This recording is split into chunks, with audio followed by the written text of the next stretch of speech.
Oh my goodness. Hey, Amna, we're back for yet another live. Hey, y'all, I'm Dr. P. I'm the founder and owner of Priscilla Kuser Consulting Solutions. And with me, I have one of the trainers within my company, Amna. Amna, you want to go ahead and say anything? Hi all, this is Amna, your L&D consultant, and so excited for today's lives. Oh my gosh. Today was a different day for Amna and I getting this life started because for the first time in a very long time, we did not have too many bumps in the road getting this life Yep. started because we're always looking at trying out different technologies and we come and we're doing these broadcasts and sharing with y'all about emotional intelligence. But to be honest, we be using our emotional intelligence just to get some of this technology set up, y'all, because we be trying new things. And especially with the clients I have, I'm always trying something new so that I can also share it with my clients. So today was an uneventful day compared to others, I'm not. Yep. Yep. So today we're back again talking about emotional intelligence. And this time around, we're really focusing on the empathy component within emotional intelligence. So, Amna, what is empathy? Simple English empathy is being able to put yourself in someone else's shoe. We always hear that. Can you put yourself in the other person's shoe? That's really empathy. Is how can we tune into what the others are feeling? And it is one of the components of emotional intelligence. Yeah, it definitely is. And for some people, it's like, hey, I don't want to put on somebody else's shoes. I want to put on my shoes. What do you mean I got to put on somebody else's shoes, right? Yep. Because there are some individuals that do take it literal because you don't Mhm. always understand those type of phrases. So how else could you explain empathy? Basically, when you see someone going through something, try to think of how can you relate, whether if it's directly relate or indirectly to relate what this person is going through. So channel that ability in yourself and see how can you like understand where they're coming from. Yeah. And that is not always easy, right? Nope. Because when we're in certain situations, all we're focusing on is what is right there in front of us. And we're not necessarily taking the time to think of what may have happened before the situation. We're just Yep. thinking about the right then and there. So Mhm. if we're thinking about the right then and there, we're in this situation, right, Amna? What does empathy have to do with emotional intelligence? Well, if you have higher emotional intelligence, then you're probably more empathetic and you are more able than others who are lacking in that component. So you can relate to if just think about it, if you see yourself as a person who relate to others more than people around you, you're probably, if you check, you're probably have higher emotional intelligence than them. Okay. All right, so here it is. You got Amna sharing with us what empathy is and how empathy relates to emotional intelligence. Because if you've been watching our little videos, our little lives over the past couple of weeks, actually months now, right, Amna? Well, We've been yep. talking about emotional intelligence because it is one of those things that a lot of people don't seem to quite understand. It isn't necessarily something you can hold, that you can touch. It is something where you have a lot of different emotions that you have to understand and navigate. So that's why Amna and I we're breaking down different components within emotional intelligence, and especially to help micro and small business owners with understanding what they're going through. Because as a founder, as a business owner, as an entrepreneur, I mean, we go through some ups and some downs. We do go through a roller coaster ride when there are days when things work really good, and then there are things when they don't work really good. Mhm. People get pissed off at us. Something goes wrong with one of our products, or if the service didn't work out how they wanted. So, understanding the role of empathy does help because we can be empathetic towards our clients and towards our customers. And by doing that, we can demonstrate certain things to them that they can then in turn, reciprocate. At least we're hoping for that to actually be the situation, right? Yep. Okay, so we talked about the definition of empathy and we talked about how empathy connects with emotional intelligence. So, examples are always a good thing. I like examples. You like examples. So, what was a time in your life when you realized that you ended up using your empathy to help you navigate a situation? That's a it's different times, but I had a fresh example I was just thinking about this morning. So back in the day, I for a period of my time I worked as customer service representative, and hint hint, it was in the midst of COVID when everyone was working remote and everyone was just trying to get their things and so angry at customer service. So one day I was on the phone with a person who worked at the front desk who in a doctor office who they happened to messed up some of the lab work, and I was transferred like multiple times till I get to that lady, and I was already having a lovely day, mind you, before that. So I was like kind of done, and she was telling me that they lost and something wrong has gone for like the third time. And if you know about some of blood works that you have to fast to do, I was like, do I really have to do that again? So I felt like for a minute I was getting really frustrated with that lady Mm. over the phone, and it hit me, and I paused and I was like, it's not her fault. She didn't say anything. She just picked up the phone. That's all that happened with her. So it like literally in seconds I felt it, and I was like, ma'am, I'm really sorry if I sounded like I'm frustrated or angry at you or anything. You have done nothing wrong.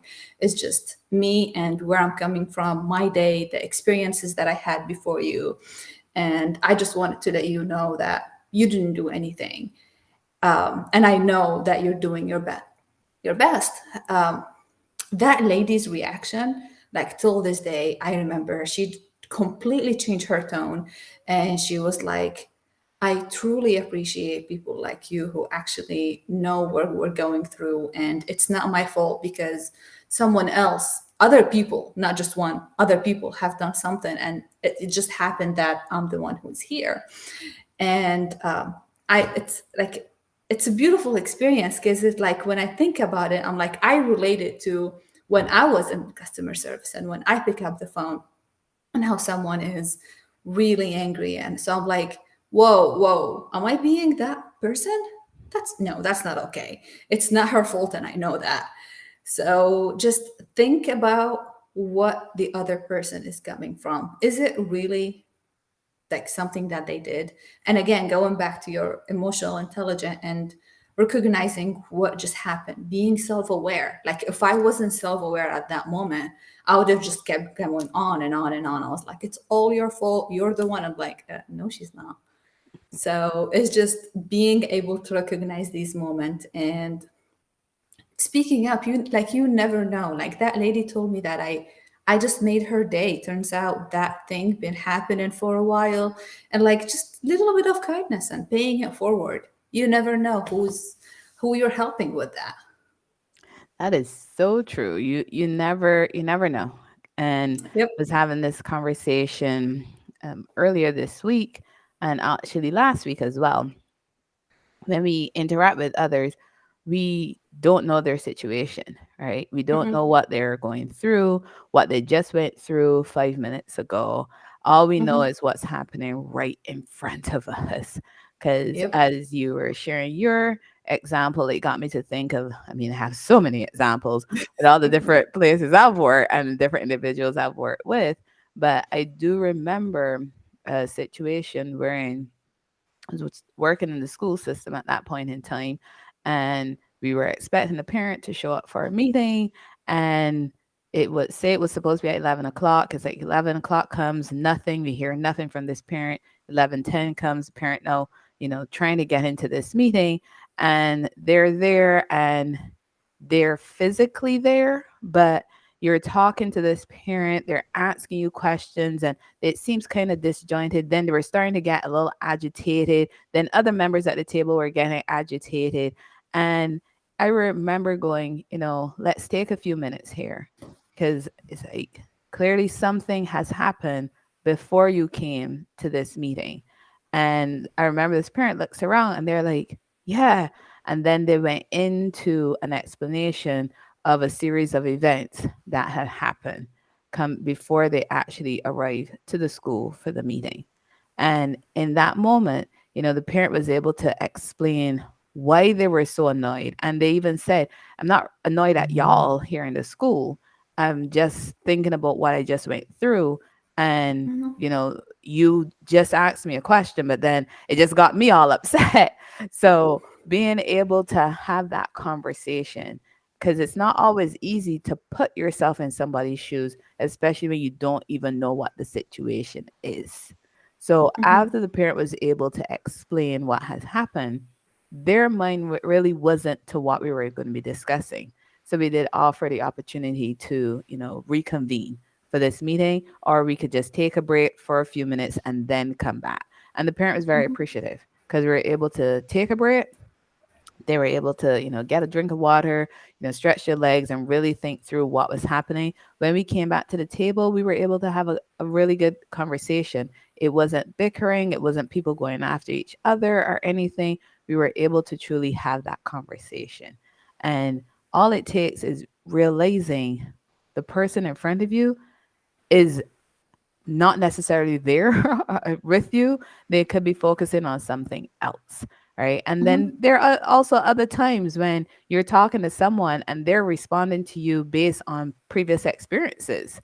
Right. So it has to have that conversation going on. But as you mentioned, you still have to have that self awareness component because you have to be self aware of why am I getting upset in this Mhm. situation? It's like, wait, what's happening? So there is a lot that goes into play when you want to be empathetic towards others. So, Amna, is there anything else that you want to share in regards to the role of empathy with emotional intelligence? I mean, it's we. I feel like we talked like I can go on and on about it, but basically, like think about empathy. Imagine if you're in that position. Do you want someone to do this and that? Just like how you had a day, like you woke up, you did this, and that, and some serious of event happened. It could be great, and it could be bad, and could be just neutral. You never know that everyone else around us have that as well. And some events are like not immediate. It's not just that same day. It could be years before, but something have happened that day that triggered something. So always put ourselves in others' shoe. So we know where they're coming from. It truly does help us to navigate situations.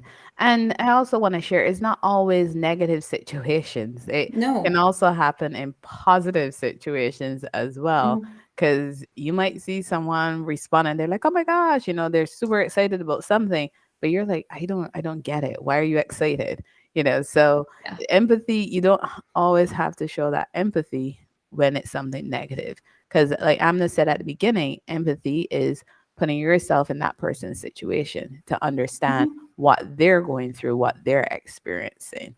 So that truly does help. And it also helps like when you're working with others who are different to you, right? What Mhm. however that difference is, those individuals are different to you. And it's just understanding what are they going through and trying to put yourself in that situation, which isn't always easy. So having a conversation and asking a question can also help you with developing empathy when you're working with Mhm. individuals you've never worked with before, or you're working with diverse members of your team and something different has happened.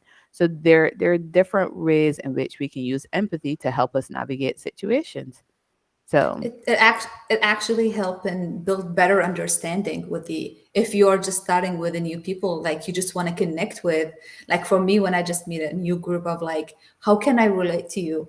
Have you done something that I've done before? Have you that will start like a conversation that will start like that relateness, like I relate to what you do kind of thing. mhm. And it actually build like a more positive like, hey, I got you, I've been there kind of thing. So it helps a lot. It really does help out a lot Yep. when you can build that empathy and have kind of like that common ground. So, Amna, Hmm. any last words here before we wrap this up? I think that's. I think we. I've said enough. You don't want me to keep going. Hey, Amna can go on and on and on about different things about emotional intelligence. That's why I Yep. gotta break down these sessions with Amna, right? Amna. Yep. We do enjoy doing these sessions and sharing tidbits of information and appreciate you joining. My name is Dr. P. I'm the founder and CEO of Priscilla Kuser Consulting Solutions, where we work with micro business owners to help them scale their businesses by learning strategies to improve their goals, their processes, and their operations. And with me today is one of the trainers in my company, Amna. Yep. It So, was really. sorry, Amna. What were you saying? No, keep going. No, keep going. Sorry about that, Amna. So, thank Okay. y'all so very much for joining. And until next time, remember solutions plus actions equals results.